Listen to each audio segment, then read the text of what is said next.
So guys, for the first step, you want to head over into this screen. Now to get into this screen, you want to turn off your computer and then turn it back on again 3 times.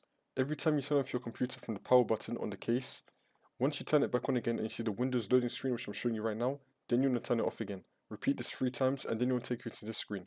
And then you'll click on Advanced Options and then you'll be here. So now once you're in here, you want to click on Troubleshoot and then click on Advanced Options and then click on Command Prompt.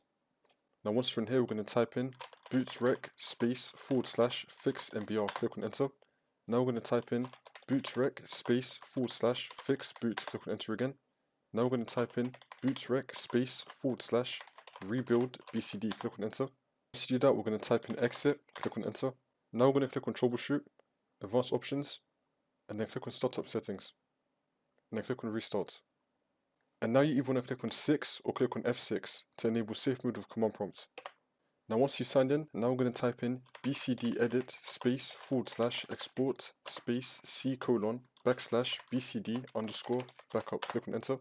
Now we're going to type in bootsect space / nt60 space sys. Click on enter. Now we're going to type in bootsect space / nt60 space all and click on enter again. Now once you've done that, now we're going to type in sfc space / scan now and then click on enter. Then you want to run this scan. Now once you've done this scan, now we're going to close this out, and now you want to turn off your computer and then turn it back on again. And now you want to head back into this screen the exact same way how I showed you how to do it at the start of the video. Now once you're back on this screen, you want to click on troubleshoot, advanced options, and then click on start to prepare. And then it's going to diagnose your PC. And now once you're back on this screen, you want to click on advanced options and then click on continue. And now the problem should be fixed.